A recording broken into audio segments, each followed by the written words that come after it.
네, 그 생태지향적 경제윤리 이제 어려운 내용, 좀 딱딱하고 건조한 내용인데 이걸 한 달에 한 번씩 제가 설교를 뭐 1년 가까이 지금 했습니다. 그래서 제가 한편 생각해 보면 설교하고 강의는 공통점도 있지만 또 다른 부분도 있는데 아무래도 글, 논문이라는 것과 강의는 인간의 이성, 이해력에 초점을 맞추는 것이죠.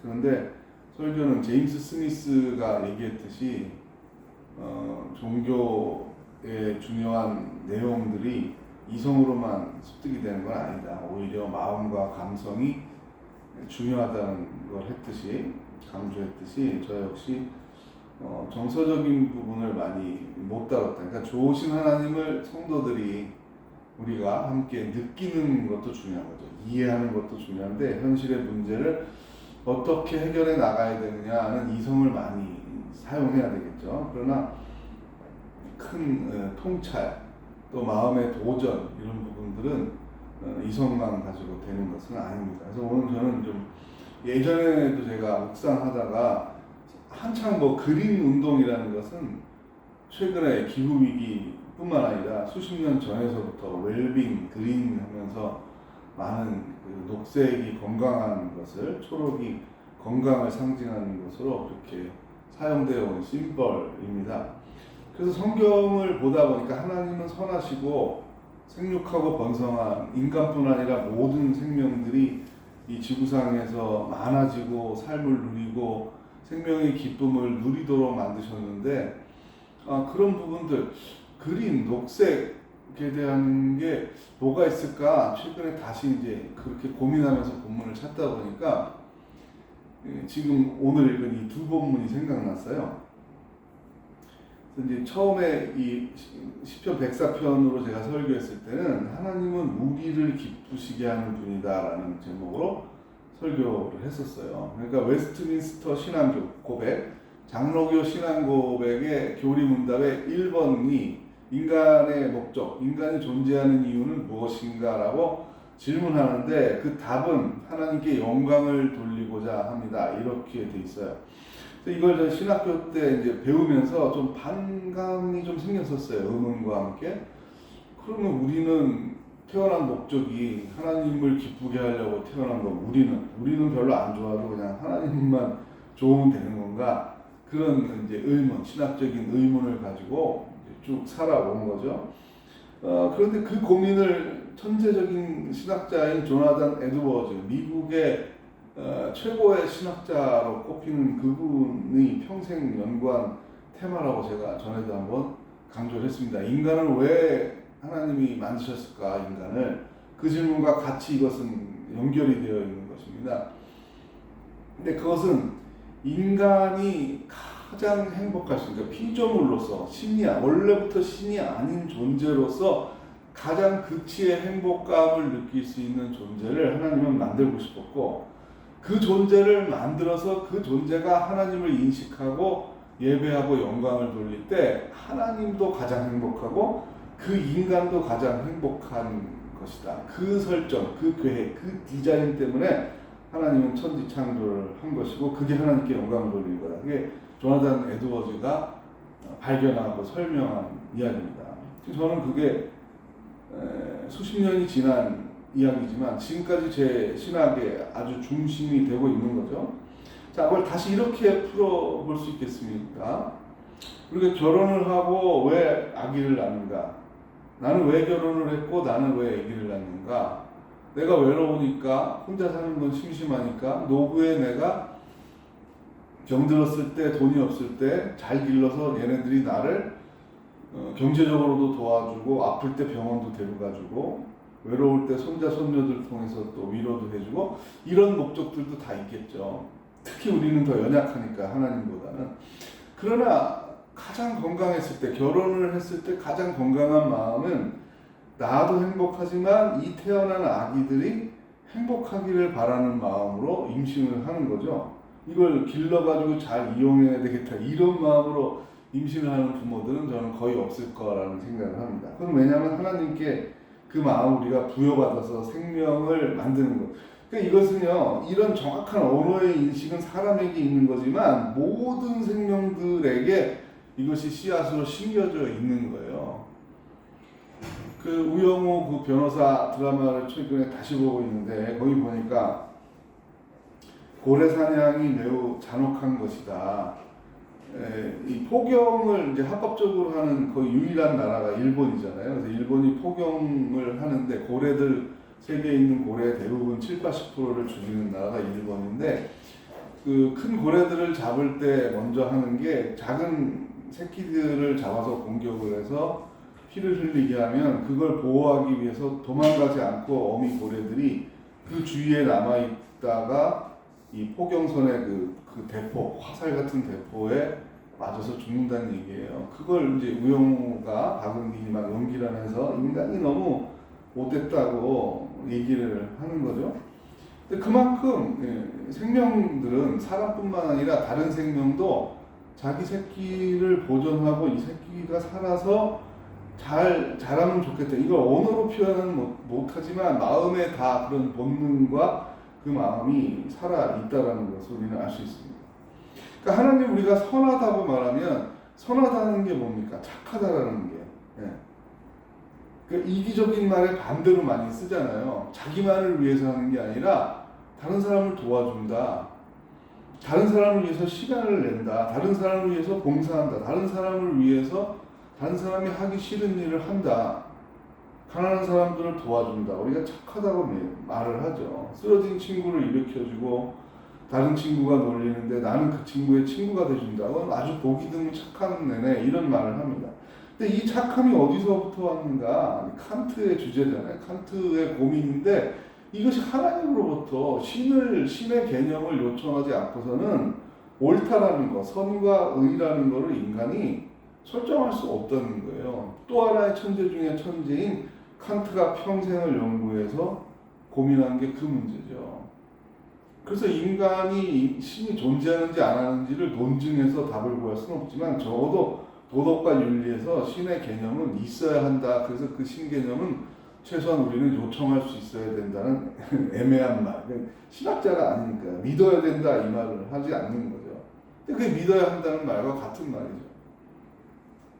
하나님의 선하심을 믿지 않으면 우리가 생각하는 모든 선과 의와 가치들은 의미가 없게 됩니다. 모두 상대화가 되고 자기 좋은 대로 사상에 나온 대로 자기 소견에 오른 대로 할 뿐이고 그 사람이 권력이 있으면 그것이 진리라고 주장할 수 있는 거겠죠. 근데 그 생각을 뛰어넘어서 하나님이 우리에게 주는 게 있는데 그게 생명이 가치 있고 생명이 아름답고 생명이 소생하는 봄의 빛깔을 보면 연두빛, 초록빛인데 이걸 보면 모든 생명이 생기를 느끼고 사람도 좋아하고 우울을 치료하는 것이 이 그린을 보는 것, 숲을 산책하는 것, 뭐 물리적으로도 설명할 수 있죠. 피톤치드라는 좋은 공기가 나와요. 이것도 있지만 그 색을 보는 정서적으로도 녹색이 인간의 마음의 우울을 치료하는데 의미가 있다는 거예요. 그럼 저는 무슨 생각을 하는 거냐면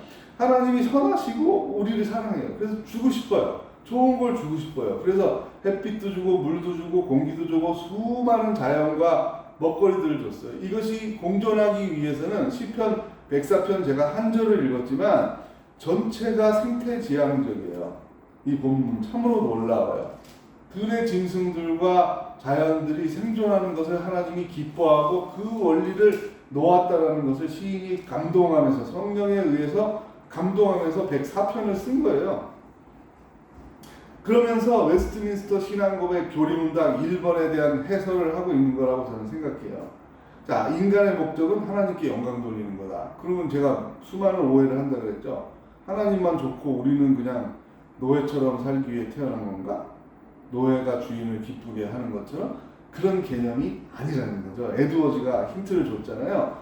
하나님께 영광을 돌리고 하나님의 뜻대로 사는 사람이 가장 극치의 행복을 느낄 수 있도록 하나님은 창조를 설계하셨다. 요즘 좋아하는 말, 사람들이 잘하는 말, 디자인이라는 말이죠. 그렇게 디자인을 한 거예요. 그래서 사도행전의 스테반의 순교를 보면 이성으로 설명할 수 없죠. 억울하게 죽는데 그 사람들을 위해서 중보 기도를 하면서 죽는다. 자기 걱정을 안 하고 내가 아파 죽겠어요. 우리나라 전설의 고향 전설 따라 탐천리 내가 죽어서도 이 원한을 갚으리라 귀신이 돼서도 니놈을 가만두지 않으리라 이거잖아요. 이거잖아요. 모든 이야기에 민담의 99%가 이런 내용인데 스테반은 돌에 맞아 죽으면서 저들을 용서하라고. 이게 불행감에서 나올 수 있는 말인가요? 억울함과 원한에 맺혀서 하는 말인가요? 그건 불가능한 거죠. 수많은 사람들이 성령에 충만해서 순교를 했습니다. 헌신적인 삶을 살았습니다. 그때의 마음, 감정은 뭘까요? 불행감과 원통함일까요? 괜히 내가 기독교의 신을 믿어가지고 이런 개고생을 한다 이런 얘기인가요? 아니라는 거죠. 돈이 많아져서 일시적으로 행복할 수 있고 물질의 쾌락과 육체의 쾌락을 통해서도 일시적인 만족을 할 수 있는데 그것을 뛰어넘는 행복이 있다는 거예요. 그 선한 것을 그 가치 있는 것을 우리에게 준다는 거죠. 그 계명의 핵심에 안식일이 있고 그 안식일을 통해서 하나님을 생각하고 자연을 생각하고 인간을 생각하고 특별히 인간 가운데 약자들을 생각하게 하는 거예요. 그러니 이 논리가 중요한 게 아니라 이 마음을 좀 생각해보자 그 말이에요. 하나님의 이 마음, 우리 부모됨의 마음, 어린 생명들이 자라나고 안 아프고 잘 자라는 모습, 우리가 혜인 혜연이를 보고 기뻐하는 이 마음이 이거를 크게 확대를 해보면 하나님의 마음의 근사치에 접근할 수 있는 거죠. 그 마음이 우리는 좁아서 시야가 좁아서 혜인이 혜연이의 문제만 집중을 하지만 하나님은 넓잖아요. 넓기 때문에 내 가족이 아닌 사람도 하나님은 사랑해요. 그래서 곳곳에 성경 곳곳에 하나님은 햇빛을 모든 사람에게 비춰주신다. 일반 은총에 대한 귀한 통찰입니다. 하나님은 착하기에 배고픈 생명을 바라보는 것을 즐거워하지 않아요. 그래서 수많은 먹거리들을 이 지구에다가 만들어 놓은 거예요. 우리 기차 여행을 하다가 초록빛 숲을 보고 그 다음에 코발트 블루라고 하는 햇빛이 좋은 날의 숲과 바다 색깔, 또 어느 바다는 연한 블루, 또 어느 바다는 에메랄드, 이런 맑은 날의 바다를 봤을 때 사람들이 어지러워 토할 것 같아, 미칠 것 같아, 화가 나서 죽겠어 그리고 막 토하고 기차에서 그렇던가요? 그건 불가능한 일이죠. 왜 그런가? 하나님에게 가장 좋은 거를 인간에게 줬기 때문이다. 저는 그렇게 믿고 지금 설교를 하는 거예요. 그러니까 추상적인 가치들이 있어요. 사랑, 평화, 정의, 선, 아름다움, 이런 가치들도 우리에게 주셨는데 하나님이 생각하는 귀한 걸 우리에게 주신 거죠. 그런데 이건 무형의 가치라고 그래요. 무형의 가치만 가지고 우리가 살 수 있는 건 아니에요. 밥도 있어야 되고 반찬도 있어야 되고 물도 있어야 되고 고기도 있어야 되고 이런 숨을 쉬어야 되잖아요. 맑은 물을 마셔야 되고 이런 것들을 하나님이 착하니까 우리에게 무상으로 준다는 거예요. 그 마음에, 그 커다란 부모됨, 그 아버지의 마음에 우리가 공감한다면 생태지향적 경제윤리, 어렵다, 이게 논리적으로 가능해? 또 현실적으로 불가능해? 이렇게 막히지만 이 마음을 가지면 하나님이 선하고 능력이 있으신데 우리가 그 마음에 공감하면 해결책도 주시길 원하신다고 보면 그 마음에 공감하는 사람들이 힘을 합치고 그 마음을 계속 설명해 나가면 혼자는 아무것도 할 수 없지만 인간의 위대함은 연대성이 있잖아요. 연대. 나와 우리. 그리고 이게 놀라운 것은 과거와 현재가 인간의 수명에 의해서 단절이 되어 있지만요. 하나님이 연결하는 공유 가치들은 연결이 되어 있어요. 약자본은 출애굽 당시에 지금부터 한 3,500년 전에 주어진 말씀이지만 그 다음 달에 실현된 게 아니에요. 인류 역사에. 지금도 ING예요. 어떤 건 1000년, 어떤 건 2000년, 어떤 건 3000년이 지나서 실현이 되고 있는 거예요. 진행이에요. 왜 그래요? 인간을 기계로 만들지 않았으니까요. 로봇으로 만든 게 아니니까요. 인간의 마음의 동의를 얻어서 변화가 일어나게 되고 그걸 저항하는 기득권은 어느 나라에나 어느 민족에나 있으니까 단번에 되지 않죠. 출애굽이 단번에 되지 않은 것처럼 하나님의 가치가 이 땅에 실현되는 것은 시간을 요해요. 인간의 섬김을 요해요. 신앙인의 순종을 요구해요. 근데 거기는 무엇과 항상 싸워요? 바알, 금송아지와 싸우는 거예요. 맘모니즘과 싸우는 거예요. 당장 나한테 권력이 있는 거를 내놓아야 돼. 나에게 있는 금덩어리를 나눠야 돼. 나에게 있는 땅을 나눠야 돼. 나에게 있는 쾌락을 나눠야 돼. 그게 싫은 거예요. 근데 전도서는 왜 성경 말씀이라고 했습니까? 솔로몬이 인간 가운데 그 극치를 경험해 봤어요. 소유의 방향으로, 공간의 확대의 방향으로 극치를 경험해 봤는데 결론이 뭐라고요? 너무 행복해. 여기에 영혼의 갈망이 맞닿아 있어가 아니라는 거예요. 절망스러워요. 결론은. 공간의 확장, 소유의 확장, 쾌락의 확대를 통해서 인간이 얻는 최종의 결과는 허무함이에요. 헛됨이에요. 그래서 돈이 많을수록 더 위험한 거예요. 재밌는 경제윤리 책을 읽고 있는데요. 인간이 그러니까 1인당 GDP로 따지면 1인당 GDP가 5,000달러에서 25,000달러까지 갈 때는 평균적으로 삶의 만족도와 가치, 삶의 보람 이런 것들이 계속 올라가는데 25,000부터 지금 최상위 국가들이 10만 달러거든요. 25,000에서 10만까지 가는 동안에는 그것이 별로 변수가 되지 않는다. 거기부터는 뭐라는 얘기예요? 가족의 친밀함, 친구들의 의외, 삶의 가치와 보람, 사회의 연대성 이거라는 거예요. 그러니까 거기서부터는 나누는 데에 힘을 쓰고 관계의 질을 높이는 데, 시간의 질을 높이는 데 신경을 써야지 25,000이 25만 불이 된다고 모든 그 국민들이 10배의 삶의 만족도가 생기는 게 전혀 아니라는 겁니다. 그렇다면 솔로몬은 이 세상에서 가장 행복하고 중국의 진시 왕제도 가장 행복한 사람이 돼야 됐겠죠. 그런데 그때 되면 뭐가 제일 문제가 되겠습니까? 시간이 문제가 돼요. 공간을 최대한 가져보니까 공간의 확장이 삶의 가장 중요한 문제라고 우리는 생각을 했는데 시간에서 걸리는 거예요. 그래서 해오라는 게 뭐예요? 불로초를 구해오라는 거잖아요. 네. 여러분 지배종이라는 요즘 나온 드라마를 보니까 거기도 그래요. 수십 조를 가진 재벌이 마지막으로 가질 수 있는 욕망이 뭐겠어요? 장기를 모두 새로 갈아 끼워서 더 살 수 있는 거를 합법화하기 위해서 혹은 합법이 안 되면 비밀리에 진행해서 싹 다 갈아치는 거를 하려고 그 기업을 인수하는데 뭐라고 얘기하냐면 그런 생명공학 기업을 인수하는데 인상적이었어요. 35조에 팔으라고 나한테. 사람들이 막 놀래요. 35조? 35조가 무슨 소용이 있어? 내가 가지고 있으면. 내가 100조가 있는데 35조를 그냥 더 가지고 있으면 뭐해? 내가 죽는데. 영혼과 맞닿아 있지 않은 건 절망이 되는 거예요. 근데 여러분, 어느 때 우리가 영혼을 갈망합니까? 사랑의 질이, 시간의 질이 높아졌을 때죠. 내가 영원히 당신을 사랑하고 싶어. 이거는 공간의 확대, 소유의 확대에서 이루어지는 개념이 아닌 거예요. 관계의 질, 시간의 질의 확대에서 높여지는 건데 이미 안식일 계명을 해석한 신학자들이 그 단서를 우리에게 줬어요. 저도 여러 번 설교를 이미 했지만 아브라함 헤셸과 월터 브루그만이 뭐라 그랬습니까?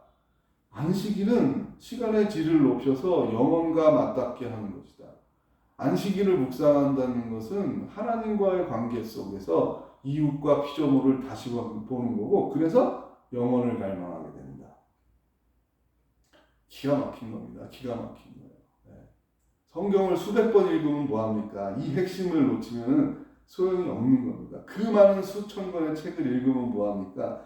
이거를 놓치면 하나님의 말씀을 알았다 할 수가 없는 거죠. 네. 지구의 수명이 앞으로 50년 남았다. 길게 봐도 100년 정도 남았다. 이렇게 보는 견해들이 이제 나오고 있어요. 그러면 이런 생각을 해요. 어제 그제 세계 부자 순위가 나왔는데 300조에 근접한 환율이나 주가에 따라 왔다 갔다 하니까 보니까 10대 부자들이 순위가 왔다 갔다를 해요. 200조 이상이 돼야 돼. 10등을 200조에서 300조를 왔다 갔다 하는데 여러분 생각해 보세요. 100조나 200조나 300조나 1000조나 그게 무슨 상관이겠어요, 그게. 1조나 그게 무슨 상관이겠어요. 1조 있는 사람이 1000조가 되면 1000배의 삶이 행복해지겠나요? 아무 의미가 없는 거예요. 그걸 나눠서 쓰는데도 1000년이 걸릴 거다 얘기를 해요. 100조 이상의 돈은 나눠서 쓰는데 1000년이 걸린대요. 왜냐면 그 이자가 엄청나니까요. 이자도 다 못 쓰죠. 1000조에 3% 이자 뭐 계산이 뭐 안 돼요. 모르겠는데 하여튼. 자, 그래서 다시 오늘 말씀으로 돌아오면 초록빛을 좀 누리면 좋겠어요. 5월, 6월에 계절의 여왕 5월도 얼마 안 남았는데 가족들하고 보세요. 숲을 뭐 꼭 유명한 산에 가야 되는 게 아니죠. 가까이 보면 예쁜 연약하 보면서 이 생명이 막 솟아나는 애처럼 마치 애기들이 막 이쁜 것처럼 연두빛이 그렇잖아요. 그래서 점점점 진한 녹색으로 변화하고 있죠. 맑은 날 푸른 바다를 볼 때 그 청량감, 기분 좋음, 뻥 뚫리는 느낌. 뭐 그래서 비싼 돈을 주고 여행도 가고 비행기도 타고 또 어느 나라도 가고 그런 거겠죠. 그러니까 하나님이 선하시다. 선하신 하나님이 우리를 사랑한다. 우리에게 아낌없이 좋은 것을 주신다.